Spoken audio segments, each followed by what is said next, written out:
10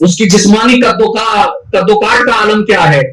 لیکن 10 سال میں اس کو قانونی حیثیت حاصل تھی. یہ ہندوستان کی بات ہے. پھر قانون میں تبدیلی ہوئی. اب میں نے بتایا نا کہ اسلام کیا ہے، نظام فطرت ہے. یہ کسی کا بنایا ہوا انسان کا قانون نہیں ہے، یہ اللہ کا بنایا ہوا قانون ہے. اور اللہ کا بنایا ہوا قانون ایک دو زمانے کے لیے نہیں رہتا، وہ قانون ہے کیونکہ یہ دین جو ہے حضور آخری نبی ہیں. یہ دین بھی یہ امت بھی آخری ہے. اس کے بعد کوئی دین نہیں آئے گا، کوئی نبی نہیں آئے گا، یہ امت بھی آخری ہے. تو اب جو قانون اللہ نے عطا فرمایا ہے وہ صبح قیامت تک کے لیے قانون عطا فرمایا ہے. تو اب ایسے میں زمانہ چاہے 2024 کا ہو یا پھر اپنے جو ہے نا 2024 کے بدلے 2060-70 کا ہو، وہ مطلب نہیں ہے، بلکہ اسلام کا قانون جو پہلے تھا وہ آج بھی ہے اور صبح قیامت تک رہے گا انشاءاللہ. تو اب 1860 کے اندر 10 سال کی عمر میں حاصل تھا. اب اس میں ترمیم کی ضرورت پڑی، نہیں بہت کم ہے. تو اس کے بعد فرمایا گیا کہ 1891 کے اندر پھر اس کو 12 سال کیا گیا.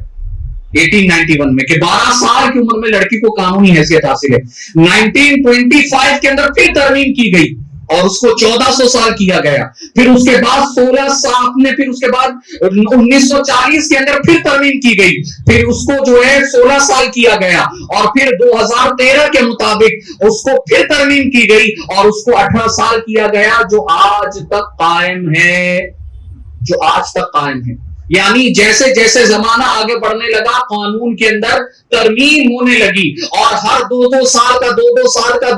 کا اضافہ ہوا. پھر 2013 کے مطابق اس کو 18 سال کی قید آئی اور آپ نے بھی سنا ہوگا کہ اب یہ بڑھا کر 21 پر لے جانے والے ہیں، یعنی اب وہ 21 سال ہونے والی ہے. میرے پیارے آقا صلی اللہ علیہ وسلم کے پیارے دیوانوں، تو ایک تو ہوا یہ جغرافیائی اعتبار سے علمی جواب. میرے پیارے آقا صلی اللہ علیہ وسلم کے پیارے دیوانوں، آپ تاریخی جواب دیکھیے کہ میرے پیارے آقا صلی اللہ علیہ وسلم کے پیارے دیوانوں، جہاں میرے آقا صلی اللہ علیہ وسلم کو لوگوں نے یعنی بڑے بڑے فرعونیوں نے، دجالیوں نے، یعنی ابو لہب، ابو جہل، عتبہ، شیبہ، یہ بڑے بڑے کافروں نے حضور صلی اللہ علیہ وسلم کو کیا کچھ نہیں کہا. یہاں تک کہ میرے پیارے آقا صلی اللہ علیہ وسلم کے پیارے دیوانوں، معراج جیسے معراج پر انہوں نے اعتراض کیا کہ اتنے کم وقت میں ایک بندہ یہاں سے وہاں کیسے آ جا سکتا ہے، مسجد حرام سے مسجد اقصی تک کا سفر کیسے کر سکتا ہے. تو یہ انہوں نے اعتراض معراج پر کیا. یعنی حضور کو معاذ اللہ کیا کچھ نہیں کہا گیا، لیکن کسی نے بھی اما عائشہ کا نکاح ان کی نظروں کے سامنے ہوا، ان کے زمانے میں ہوا، لیکن کسی نے یہ بھونڈا الزام نہیں لگایا کہ نہیں آقا صلی اللہ علیہ وسلم نے تو اتنی کم عمر کی بچی کے ساتھ نکاح کیا. پتہ کیا چلا؟ پتہ یہ چلا کہ اس دور میں بھی یہ بات بالکل ثابت تھی کہ اتنی عمر میں لڑکیاں بالغ ہو جاتی تھی اور اتنی عمر کی لڑکیوں سے نکاح کرنے کو عیب نہیں تصور کیا جاتا تھا. میرے پیارے آقا صلی اللہ علیہ وسلم کے پیارے دیوانوں، اور ساتھ ہی ساتھ اتنا نہیں، آپ اگر دیکھیں کہ جنہوں نے اعتراض کیا ہے وہ اگر اپنے گھر میں جھانک کر دیکھیں، اپنے گھر کی کتابوں کو پڑھیں تو ان کو پتا چلے گا کہ اسلام پر اعتراض کرنے سے پہلے وہ خود اگر اپنے گھر کی کتابیں پڑھیں تو ان کو پتا چلے گا کہ ان کے مذہبی کتاب کیا کہتی ہے، ان کے مذہبی کتاب میں کیا کچھ کہا گیا ہے. میرے پیارے آقا صلی اللہ علیہ وسلم کے پیارے دیوانوں، ان کی کتاب ہے وشنو پرانا. ان کی کتاب، اس میں لکھا ہے کہ تم ایسی کنواری لڑکیوں سے شادی کرو کہ جس کی عمر تم سے 1/3 کم ہو. یہ وشنو پرانا ان کی قانونی کتاب ہے. قانونی کتاب یہ ان کی مذہب کے یہاں پر قانونی حیثیت کا درجہ رکھتی ہے. ان کی کتاب میں لکھا ہے کہ تم ایسی لڑکیوں سے نکاح کرو، کہ ایسی کنواری لڑکیوں سے نکاح کرو جن کی عمر تم سے 1/3 کم ہو. یعنی اگر 21 سال کا لڑکا ہو تو بچی کتنے سال کی ہونی چاہیے؟ اس کے 3 حصے کرو، 7 سال. ٹھیک ہے، 1/3 ہے نا، تو 3 حصے کرو، کتنا ہوا؟ 7 سال. 7 3 21، 7 یا 21. تو آپ بتائیے کہاں 21 سال کا نوجوان اور کہاں 7 سال کی لڑکی؟ اور میرے پیارے آقا صلی اللہ علیہ وسلم کے پیارے دیوانوں، مہابھارت میں لکھا ہے کہ 30 سال کے مرد کو 10 سال کی لڑکی سے نکاح کرنا چاہیے، 21 سال کے مرد کو 7 سال کی لڑکی سے نکاح کرنا چاہیے۔ تو اے میرے پیارے آقا صلی اللہ علیہ وسلم کے پیارے دیوانوں اور اما عائشہ صدیقہ رضی اللہ تعالی عنہا پہ الزام لگانے والے یہ دیکھ لیں کہ میرے پیارے آقا صلی اللہ علیہ وسلم کے پیارے دیوانوں، وہاں پر جس ہمارے پاک نبی کے اوپر اور پاک ماں کے اوپر یہ جو الزام لگاتے ہیں، تو وہ پہلے اپنے گریبان میں جھانک کر دیکھیں کہ جن کو وہ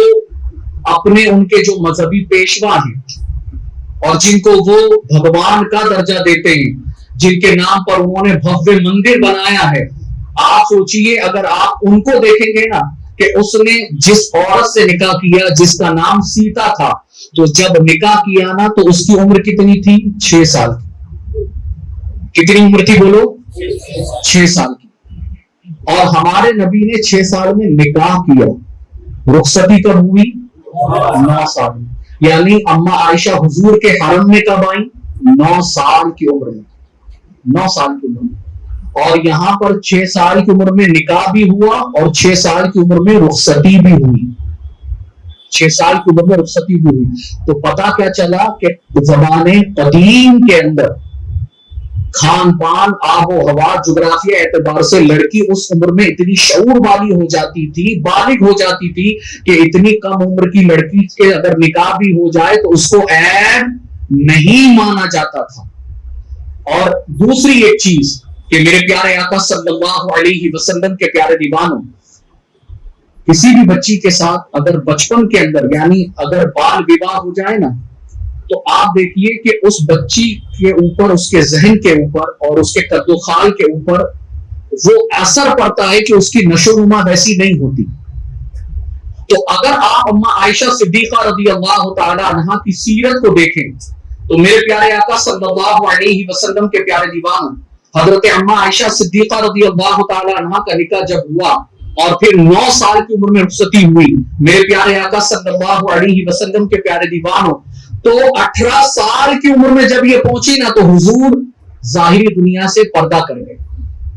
18 سال کی عمر میں جب یہ پہنچی تو حضور ظاہری دنیا سے کیا کر گئے؟ پردہ کر گئے۔ اور اس کے بعد 46 سال تک حضرت اما عائشہ صدیقہ رضی اللہ تعالی عنہا نے حضور صلی اللہ علیہ وسلم کے دین کو، حضور کی حدیث کو، حضور صلی اللہ علیہ وسلم پر نازل ہونے والے قرآن کو بطور معلمہ صحابہ کرام تک اور امت مسلمہ تک پہنچایا ہے۔ آپ بتائیے کہ جب لڑکی کے اوپر بچپن میں اگر یہ تمام تر چیزیں ہوں نا تو وہ جسمانی طور پر اتنی جو ہے نا قائم نہیں رہتی، اس کی نشو و نما رک جاتی ہے جسمانی اعتبار سے بھی اور ذہنی اعتبار سے بھی۔ لیکن اگر آپ تمام تر احادیث روایت کرنے والوں میں سب سے زیادہ احادیث اگر کسی نے روایت کی ہیں تو حضرت سیدنا ابو ہریرہ رضی اللہ تعالی عنہ نے روایت کی ہیں۔ لیکن اگر آپ حضرت اما عائشہ صدیقہ کو اور میں دیکھیں کہ سب سے زیادہ حدیث روایت کرنے والوں میں اگر کسی کا نام سر فہرست آتا ہے تو وہ کوئی اور نہیں ہے، جنہوں نے 2000 سے زیادہ حدیثیں روایت کی ہیں، اس عورت کا نام حضرت اما عائشہ صدیقہ رضی اللہ تعالی عنہ، جنہوں نے 2000 سے زیادہ حدیث روایت کی ہیں۔ اور میرے پیارے آقا صلی اللہ علیہ وسلم کے پیارے دیوانوں، حضرت اما عائشہ کی شان وہ شان ہے کہ ساری امہات المومنین کے اندر اما عائشہ صدیقہ رضی اللہ تعالی عنہا کو میرے آقا صلی اللہ علیہ وسلم کے صدقے وہ امتیازی شان ملی ہے، تمام عورتوں پر نہیں، تمام امہات المومنین پر وہ خاصہ ملا ہے کہ میرے پیارے آقا صلی اللہ علیہ وسلم کے پیارے دیوانوں، بستر عائشہ کی وہ شان ہے کہ جب آقا صلی اللہ علیہ وسلم بستر عائشہ پر ہوتے، یہاں تک کہ حضرت اما عائشہ کے ساتھ لحاف میں ہوتے، چادر میں ہوتے، تو وہ بستر بھی اتنا پاک تھا کہ وہ بستر کی شان یہ ہے کہ اللہ رب العزت کے پیارے نبی حضرت موسیٰ علیہ نبینا علیہ الصلوۃ والتسلیم، اللہ وحی نازل فرماتا ہے تو کوہ طور پر بلاتا ہے، کوہ طور پر بلا کر اللہ رب العزت وحی کا نزول فرماتا ہے۔ لیکن حضرت اما عائشہ کی بستر کی شان یہ ہے کہ حضور صلی اللہ علیہ وسلم اگر بستر عائشہ پر بھی ہو تو اللہ رب العزت اس بستر پر بھی وحی کا نزول فرما دیا کرتا ہے۔ اور حضور صلی اللہ علیہ وسلم کے صدقے اما عائشہ کو یہ خاصہ ملا ہے کہ حضور کا وصال بھی ہوا ہے نا، تو اما عائشہ فرماتی ہیں کہ اس حالت میں ہوا کہ میری گردن اور سینے کے درمیان حضور کے چہرے مبارکہ موجود تھا، اور ایسی جگہ اور ایسے وقت میں ایسے حال میں حضور کا وصال ہوا ہے، حضور کا وصال ہوا۔ اور آج جہاں پر حضور کا مزار اقدس ہے، میرے پیارے آقا صلی اللہ علیہ وسلم کے پیارے دیوانوں، تو حضور کا مزار اقدس جہاں پر ہے وہ حجرہ عائشہ ہے، وہ حجرہ عائشہ ہے۔ اور تمام مکتب فکر کے علماء اس بات پر متفق ہیں، اس بات پر متفق ہیں کہ میرے پیارے آقا صلی اللہ علیہ وسلم کے پیارے دیوانوں، حضور کی قبر انور، حضور کا مزار پاک یہ عرش اعظم سے بھی افضل ہے۔ تو آپ بتائیے کہ حضرت اما عائشہ صدیقہ کے گھر کی شان کا عالم یہ ہے کہ حضرت اما عائشہ صدیقہ رضی اللہ تعالی عنہا جو ہیں، ان کے گھر کی شان یہ ہے کہ ان کے گھر کی زمین جو ہے وہ عرش اعظم سے بھی افضل ہے۔ تو جب زمین کا یہ عالم ہے تو ذات کا عالم کیا ہوگا؟ زمین کا یہ عالم ہے تو اما عائشہ کی شان کا عالم کیا ہوگا؟ اور اے میرے پیارے آقا صلی اللہ علیہ وسلم کے پیارے دیوانوں، تو اب ہماری اور آپ کی ذمہ داری کیا ہے؟ تو یہ یاد رکھیے، ہماری اور آپ کی ذمہ داری اب یہ ہے کہ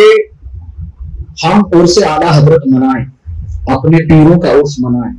یقیناً منانا چاہیے، مناتے رہیں گے۔ لیکن اے میرے پیارے آقا صلی اللہ علیہ وسلم کے پیارے دیوانوں، میں آپ سے پوچھتا ہوں، آپ ذرا یہ بتائیے کہ حضور اکرم صلی اللہ علیہ وسلم کی ناموس پر، ان کی عزت پر کوئی بکواس، کوئی خنزیر، کوئی سور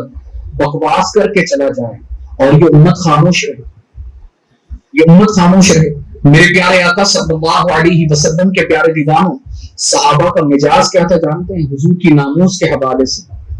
صحابہ کا مزاج کیا تھا؟ میرے پیارے آقا صلی اللہ علیہ وسلم کے پیارے دیوانوں، ابن خطل جب فتح مکہ ہوا نا، تو میرے آقا صلی اللہ علیہ وسلم نے اس شخص کے حوالے سے، ابن خطل کے حوالے سے میرے آقا نے ارشاد فرمایا کہ یہ گستاخ جہاں ملے اسے قتل کرو، یہ جہاں ملے اسے قتل کرو۔ تو اب یہ جو ہے یہ بھاگتا بھاگتا حرم میں پہنچا، اور حرم میں پہنچنے کے بعد خانہ کعبہ، کیونکہ اس وقت بھی خانہ کعبہ پر غلاف چڑھائے جاتے تھے، تو یہ غلاف کے اندر جا کر چھپا، غلاف کے اندر، اور چڑھ چڑھ کر اونچائی پہ پہنچ گیا، خانہ کعبہ کا غلاف پکڑ کر اونچائی پر پہنچا اور غلاف کے اندر چھپ کے بیٹھا۔ میرے پیارے آقا صلی اللہ علیہ وسلم کے پیارے دیوانوں، تو صحابہ کو تردد ہوا کہ یار اس کو نکالیں اور نکال کے قتل کیسے کریں، اس نے تو خانہ کعبہ کے اندر پناہ لے لی ہے، خانہ کعبہ کے غلاف میں جا کے چھپا ہے۔ تو میرے آقا صلی اللہ علیہ وسلم کے صحابہ کا یہ تیور تھا کہ اگرچہ حضور اگرچہ یہ گستاخ خانہ کعبہ کے غلاف کے اندر چھپا ہے، لیکن مومن کا یہ مزاج، حضور نے کہا جہاں ملے قتل کرو، تو اگر یہ خانہ کعبہ کے غلاف کے اندر بھی چھپا ہے تو اسے وہاں سے نکال کر قتل کرو، لیکن قتل کرو۔ میرے پیارے آقا صلی اللہ علیہ وسلم کے پیارے دیوانوں، اور آقا صلی اللہ علیہ وسلم کی شان میں گستاخی کی جائے، لیکن آپ بتائیے کہ ہمارے مسجد کے اندر جمعۃ المبارکہ کے اندر خطبوں کے ذریعے بھی اگر اس کی تردید نہ ہو، آقا صلی اللہ علیہ وسلم کے نام پر یہ قوم کھائے پیے لنگر اٹھائے، اور پھر حضور کے نام پر بھی یہ اگر احتجاج نہ کرے، چلو اگر احتجاج کے نام پر اگر تمہیں الزام میں گرفتار کیا جاتا ہے بے وجہ کے الزام لگا کر، اور یہاں پر اگر تم احتجاج بھی نہیں کرتے، تو یہ یاد رکھیے اگرچہ ہمارا کوئی قائد نہ ہو، کوئی رہبر اور رہنما نہ ہو، لیکن یہ ہماری ملی ذمہ داری یہ ہے کہ اگر اللہ نے آپ کو حیثیت دی ہے، اللہ نے آپ کو اگر طاقت دی ہے، تو کم از کم آپ قانونی طور پر لڑائی تو لڑ سکتے ہیں۔ میرے پیارے آقا صلی اللہ علیہ وسلم کے پیارے دیوانوں، حضرت اپنے مولانا سلمان اظہری صاحب نے صرف اشارتاً کتوں کو کتا کہہ دیا تھا، یعنی اشارے میں بات کہی اور کتوں کو اتنا برا لگا، کتے کو کتا ہی کہا جائے گا اور کیا کہا دیکھا جائے گا جیسے انسان بیٹھا ہے, کوئی کہے کہ کیا پاگل آدمی ہے, تو آدمی کو برا لگتا ہے کہ بھائی انسان ہے, انسان کو کیوں پاگل کہہ دیا, اچھے خاصے بھلے آدمی کو کیوں پاگل کہہ دیا. تو آپ بھلے آدمی کو پاگل کہو تو برا لگتا ہے, لیکن اگر یہ کہے او ابن آدم تھوڑا راستہ دے, تو آدمی کو برا لگتا ہے, نہیں برا لگتا. ہاں اس نے کہا آدم کے بیٹے, تو یہ انسان کو انسان بولو برا نہیں لگتا. لیکن اگر کتے کو کتا بولو تو برا لگنا چاہیے, نہیں لگنا چاہیے. کتے کو کتا ہی بولا جائے گا, اماں بابا تھوڑی بولا جائے گا. میرے پیارے آقا صلی اللہ علیہ وسلم کے پیارے دیوانوں, تو حضرت سلمان ادری صاحب نے صرف کتوں کو کتا کہا, اشارے میں بات کہی, 3 FIR ہوئی. آج 10 مہینے ہو گئے, وہ سلاخوں کے پیچھے ہیں. اور میرے پیارے آقا صلی اللہ علیہ وسلم کے پیارے دیوانوں, یہ حضور کا استاد بکواس کر کے چلا جائے, ہماری مسجدوں کے اندر جمعہ کے خطبوں میں بھی احتجاج نہ ہو. آپ بتائیے یہ ایمانی غیرت ہے؟ اگر ہم اپنے جو ہے نبی کے نام پر کلمہ پڑھنے والے, نبی کی ناموس پر جان دینے والے, ہم صرف حلوے مانڈے کھا کر بیٹھ جائیں اور لنگر منا کر بیٹھ جائیں, یہ ہماری غیرت ایمانی ہے. میرے پیارے آقا صلی اللہ علیہ وسلم کے پیارے دیوانوں,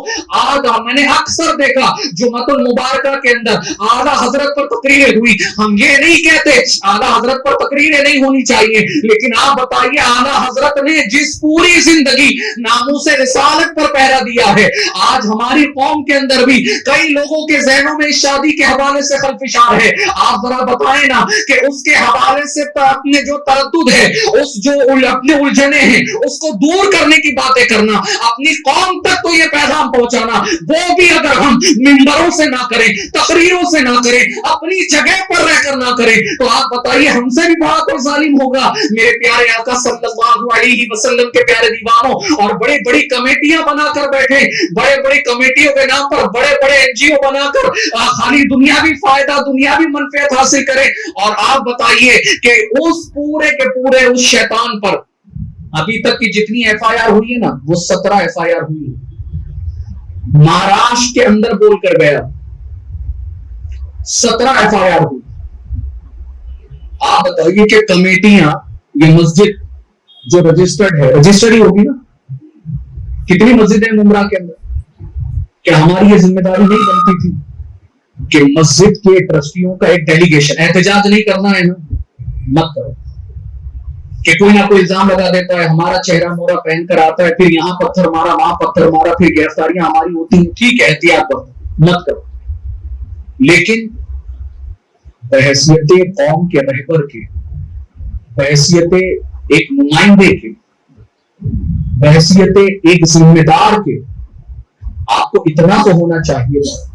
کہ یہ امت کا مطلب ایک بیٹ, ایک چوکی کے اندر کئی مسجدیں آتی ہیں. کیا یہ ذمہ داری نہیں تھی کہ یہ امت ان تمام تر مسجدوں کے لیٹر ہیڈ پر کمپلین رجسٹر کرواتی, ڈیلیگیشن جاتا, آپ کے یہاں پر ہوا, آپ کے یہیں سے شروعات ہوئی. لیکن میرے پیارے آقا صلی اللہ علیہ وسلم کے پیارے دیوانوں, لیکن آپ ذرا بتائیے کہ پورے کے پورے مہاراشٹر میں صرف 17 NGOs ہیں اسلامی, 17 ٹرسٹ ہیں صرف, مسجدیں کتنی ہیں, کیوں نہیں کمپلیٹ؟ آج اگر کچھ نہیں ہوتا کوئی مسئلہ نہیں, آج اگر کچھ نہیں ہو رہا کوئی نہیں, حکومت کی پشت پناہی حاصل ہے کوئی مسئلہ نہیں, تبدیل تو ہوگی نا. کرایہ دار ہیں, ذاتی مکان تھوڑی ہے, آج ہیں کل نہیں ہوں گے, تو آنے والے وقت میں جب سرکار بدلے گی تو ایکشن لیا جائے گا. تو آپ کم از کم قانونی لڑائی تو لڑیں. یہ گنبد, یہ مینار, یہ منبر, یہ محراب, یہ سلامت ہے, یہ صدقہ ہے, یہ سب کچھ حضور کا ہے, یہ سب کچھ حضور کا ہے. تو آپ حضور کی ناموس پر پہرا دینے کے لیے اتنا بھی نہ کریں, اتنا بھی نہ کریں. اور میرے پیارے آقا صلی اللہ علیہ وسلم کے پیارے دیوانوں, آخر میں بس ایک بات بتا کر اپنی گفتگو کو مکمل کروں. اب یہ تو ان لوگوں کے لیے ہے جو اثر و رسوخ رکھتے ہیں, جن کو اللہ نے اقتدار دیا ہے, پوزیشن دی ہے, موقع دیا ہے, یہ ان لوگوں کے لیے. ہمارے لیے اور آپ کے لیے کیا ہے؟ بحیثیت عوام کے ہمیں اور آپ کو کیا کرنا چاہیے؟ تو یہ یاد رکھیے, بحیثیت عوام کے ہماری اور آپ کی ذمہ داری ہے کہ ہم اپنے نبی کا زیادہ سے زیادہ تذکرہ کریں, عشق رسول کی شمع کو لوگوں کے دلوں میں روشن کریں, بحیثیت حضور کے امت کے آقا صلی اللہ علیہ وسلم کی سنتوں کے عامل بنے, اور حضور کے شان و عظمت کے ڈنکے بجائیں گلیوں کے اندر، چوراہوں پر. اور ہے میرے پیارے آقا صلی اللہ علیہ وسلم کے پیارے دیوانوں، یہ یاد رکھیے آقا صلی اللہ علیہ وسلم کی شان و عظمت کے ڈنکے بجاؤ، اور یہ حضور صلی اللہ علیہ وسلم کی امت کے رشتے کو، حضور کی امت کو حضور کے قریب کرو، حضور صلی اللہ علیہ وسلم سے ان کے رشتے کو مضبوط کرو، اور آقا صلی اللہ علیہ وسلم کی اس حدیث پر عمل کرو کہ میرے آقا صلی اللہ علیہ وسلم نے ارشاد فرمایا کہ اپنے بچوں کو 3 چیزوں کی تعلیم دو. میرے آقا صلی اللہ علیہ وسلم نے ارشاد فرمایا سب سے پہلے حب نبیک، اپنے نبی کی محبت سکھاؤ. اللہ اکبر. آپ ذرا دیکھیں نا، آقا صلی اللہ علیہ وسلم نے وحدانیت کے حوالے سے نہیں ارشاد فرمایا، کیا ارشاد فرمایا؟ حب نبیک، اپنے نبی کی محبت سکھاؤ. وہ اسی لیے کہ جب نبی کا عاشق ہوگا تو پھر اللہ رب العزت کی محبت بھی اس کے سینے میں ہوگی، حضور کی بھی محبت ہوگی، اسلام کی بھی محبت ہوگی. جب حضور کی محبت ہوگی تو حضور سے جہاں جہاں جو رشتہ لگے گا وہ بندہ سارے ان رشتوں سے محبت کرتا نظر آئے گا. تو سب سے پہلے حب نبی کی، اپنے نبی کی محبت سکھا. عمل کریں گے انشاءاللہ تعالی. اپنے بچوں کو لے کر بیٹھو، محفلوں میں لے کر آؤ، اپنے بچوں کو سکھاؤ. جیسے اسکول چھوڑنے جاتے ہو نا، ٹیوشن چھوڑنے جاتے ہو، تو ویسے مدرسے چھوڑنے جاؤ. ایسی محفلوں کے اندر اپنے بچوں کے ساتھ شریک ہونے کی کوشش کرو. بھلے سے بچے کا شعور نہیں ہے، آج اتنی سمجھ نہیں ہے، لیکن اس کے کان میں رکعت تو پڑے گی نا، اس کے کان میں نبی کی عظمتوں کے لفظ تو اپنے کان کے اندر رس کھولیں گے نا. وہ کم از کم نعت سن کر نبی کی نعت اور نبی کی شان بیان کرنے والا تو بنے گا نا، کم سے کم اتنا تو ہوگا. تو سب سے پہلے حب نبی کی، اپنے نبی کی محبت سکھاؤ. اور سب سے آسان یہ نبی کی محبت کو اگر آپ سکھانا ہو، آپ کے پاس وقت نہیں، تو ہم آپ سے گزارش کرتے ہیں کہ تحریک سنی دعوت اسلامی کی جھولی میں اپنے بچوں کو ڈال دو. آپ یہ یاد رکھیں، جتنے بھی امامے کی بہاریں بھی آپ کو نظر آ رہی ہیں نا، یہ جتنے چھوٹے چھوٹے بچے ہیں، آپ یقین جانیے یہ سب کچھ تحریک کی برکتیں ہیں، یہ سب کچھ تحریک کی برکتیں. آج جو کھڑے رہ کر ہم حضور کی نعت بیان کر رہے ہیں یا گنگنا رہے ہیں، یہ سب کچھ اس ماحول نے ہمیں دیا ہے. اور میرے پیارے آقا صلی اللہ علیہ وسلم کے پیارے دیوانوں، ہم بھی پتہ نہیں کہیں بے خبر ہو کر بے خبری میں زندگی گزار رہے ہوتے، لیکن حضور کی محبت سے باخبر اسی تحریک سنی دعوت اسلامی نے کیا، اسی تحریک نے کیا. تو حب نبی، اپنے نبی کی محبت سکھا. دوسرا، میرے آقا صلی اللہ علیہ وسلم نے فرمایا حب تلاوت القرآن، اسے تلاوت قرآن کا شوقین بناؤ. کیونکہ جب تلاوت قرآن کرے گا، قرآن کو پڑھے گا، قرآن کو سمجھنے کی کوشش کرے گا، تو قرآن میں اس کو نبی کی عظمتیں نظر آئیں گی. تو تلاوت قرآن کا شوقین بناؤ. اور تیسرا حب اہل بیتی، حضور فرماتے ہیں میرے اہل بیت کا عاشق بناؤ، میرے اہل بیت کی محبت ان کے سینے میں پیدا کرو. تو اے میرے پیارے آقا صلی اللہ علیہ وسلم کے پیارے دیوانوں، تو یہ آج کے عرس کا پیغام. اور میرے پیارے آقا صلی اللہ علیہ وسلم کے پیارے دیوانوں، آپ یہ یاد رکھیے کہ ہمیشہ جس نے بھی حضور اکرم صلی اللہ علیہ وسلم کی شان میں گستاخی کی نا،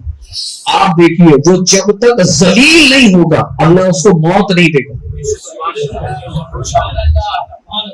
یہ بات حق ہے. وہ جب تک اس کے عیب لوگوں کے سامنے ظاہر نہیں ہوں گے اور وہ رسوا نہیں ہوگا، وہ اس وقت تک نہیں مرے گا. یہ اللہ کی سنت ہے. وہ اپنے نبی کے معاملے میں بڑا غیرت مند ہے، بڑا غیرت مند ہے. اور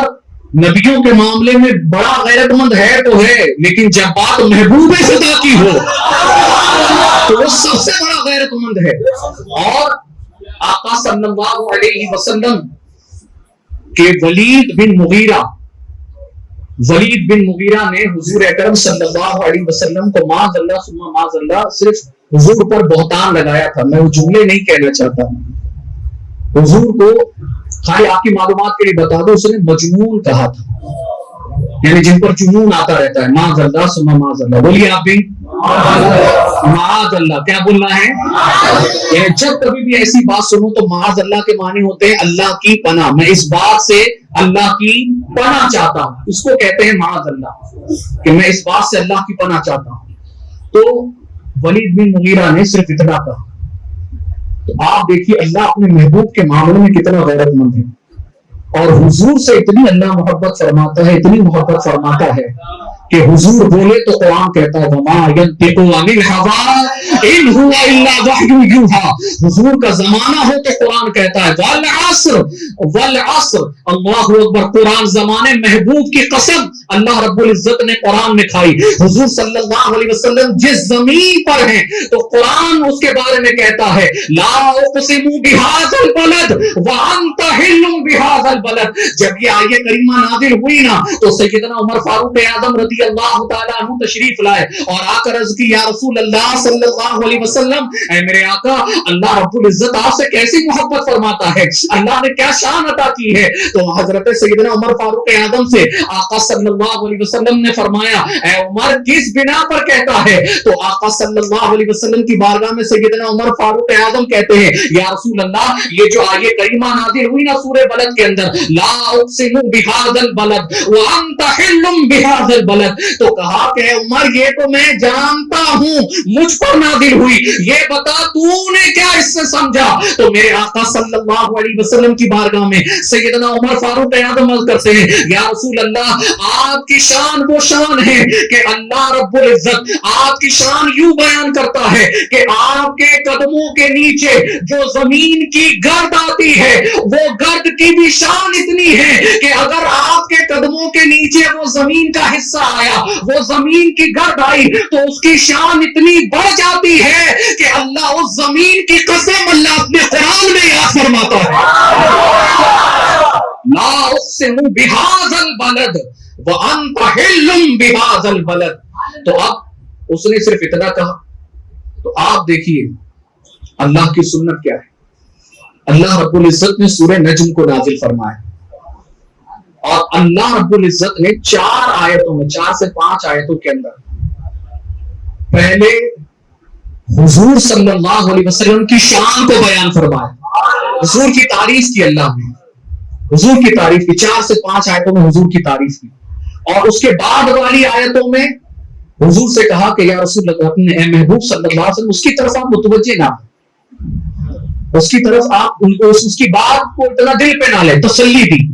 پہلے تعریف کی, پھر 2-3 آیتوں میں تسلیاں دی, اور پھر اس کے بعد یہ جو کہتے ہیں نا یہ رد نہیں کرنا چاہیے, اتنا کیوں رد کرتے ہیں,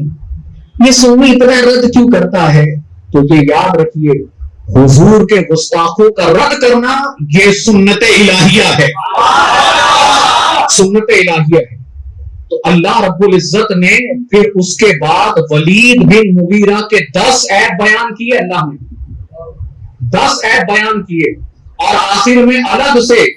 13ویں آیت کے اندر اللہ رب العزت نے جو بڑا عیب اس کا ظاہر کیا, یعنی سارے جو حضور کا گستاخ ہوگا اللہ اس کے عیب دنیا والوں کے سامنے ظاہر فرمائے گا. یہ اللہ کی سنت ہے, جو حضور کی شان میں گستاخی کرے گا, حضور پر بہتان لگائے گا, اللہ اس کے چھپے ہوئے بھیدوں کو ظاہر فرما دے گا, اسے ذلیل اپنے جو ہے ذلیل اور رسوا کرے گا. تو اللہ نے 10 عیب گنائے. 9 عیب تو اس میں تھے کہ یہ لگانے والا ہے, جھوٹی قسمیں کھانے والا ہے, یہاں تک کہ قرآن نے اس کو ذلیل کہا. اتنے سارے عیب گنائے. جب 10ویں آیت پر آئے نا, جو 10واں عیب تھا, 13ویں آیت پر قرآن فرماتا ہے اُتُلٍ بَعْدَ ذَلِكَ زَنِيمٍ, کہ یہ محبوب صلی اللہ علیہ وسلم یہ جو درست خور ہے اس پر ترا یہ ہے, یعنی قرآن نے اس کو بد مزاج بد زبان کہا, اور یہ 2 عیب گنانے کے بعد کہا کہ یہ بد زبان بے مزاج یہ آپ پر عیب لگاتا ہے, یہ تو یہ خود جا کر دیکھے کہ اس کی اصل میں خطا ہے. اللہ اکبر. یعنی قرآن نے اس کو اصل میں اس کی خطا کہا کہ یہ اپنی اصل کا نہیں ہے, یہ اپنے باپ کا نہیں ہے. تو جب ولید بن مغیرہ کو یہ پتا چلا نا کہ آقا صلی اللہ علیہ وسلم نے قرآن کے ذریعے یہ بیان کیا, تو وہ گیا اپنی ماں کے پاس, اور ماں کے پاس جانے کے بعد اس نے اپنی ماں سے کہا اے ماں یہ بتا کہ آقا صلی اللہ علیہ وسلم نے میرے اندر 10 عیب بیان کیے ہیں کہ میں ایسا ہوں ایسا ہوں ایسا ہوں، اور آخر میں انہوں نے مجھ پر یہ کہا ہے کہ جس کے بارے میں 9 عیب تو میں خود جانتا ہوں کہ ہاں وہ میرے اندر ہے، لیکن 10ویں عیب کے حوالے سے میں نہیں جانتا، وہ بتا، میں تجھ سے پوچھنے آیا ہوں۔ کہا اس کی ماں نے کہ کیا تجھے نبی نے کہہ دیا؟ تو کہتے ہیں کہ انہوں نے یہ کہا ہے کہ اس کی اصل میں خطا ہے، یہ اپنے باپ کا نہیں، حلال ہی نہیں ہے۔ تو اس کی ماں نے کہا بیٹے تو یہ کیا کہتا ہے؟ یہ تو جانتا ہے کہ محمد جو ہے کچھ بھی کہتے رہتے ہیں، معاذ اللہ، تو ان کی بات پر یہ مت کر۔ لیکن آپ دیکھیے دشمن کو بھی نبی پر کیا اعتبار تھا کہ دشمن بھی نبی نے جو کہا، دشمن بھی اتنا اعتبار کرتا تھا کہ نبی اپنی طرف سے کچھ نہیں کہتے، یہ وہی کہتے ہیں جو ان کے رب کا حکم ہوا کرتا ہے، اور یہ نبی صادق الوعد الامین ہے۔ آج تک ہم نے جھوٹ بولتا نہیں دیکھا۔ اگر نبی نے اتنی بڑی بات کی ہے، یوں ہی نہیں کی ہے، تو آپ اس کے بعد اس نے کہا ماں سچ بتا، میں تجھ سے پوچھتا ہوں کیا میں اپنے باپ کی ہوں کہ نہیں اولاد؟ کیا میں اپنی اصل کا ہوں کہ نہیں؟ تو ماں نے کہا نہیں نہیں بیٹے تو ان کی بات پر نظر مت رکھ۔ تو اب حلالی نہیں تھا نا، حرامی تھا، تو حرامی پن کیسے ظاہر ہوا؟ اس نے فوراً ماں کو دھکا دیا اور ماں کے سینے پہ سوار ہوا۔ جائز کا ہوتا تو یہ نہیں کرتا، لیکن حرامی تھا، تو اب اس نے کیا کیا؟ خنجر نکالا، خنجر نکال کر ماں کی گردن پر رکھا، سینے پر سوار ہو کر کہتا ہے یہ ماں سچ بتا، مجھے پتا ہے محمد نے جو کہا ہے وہ حق کہا ہے، میں صرف جاننا چاہتا ہوں یہ بتا کہ میں اپنی اصل کا ہوں کہ نہیں۔ تو جب ماں نے وہ اصل کی جب روش دیکھی نا، یہ تو واقعی میں اپنے اصل کا نہیں، اصل کا ہوتا تو ماں کے خنجر پر جو سوار ہوتا، ماں کے سینے پر سوار ہوتا، ماں کی گردن پر خنجر رکھتا، تو ماں نے کہا کہ واقعی میں محمد جو کہتا ہے بالکل حق کہتا ہے کہ تو اپنے اصل کا نہیں ہے، تو اپنے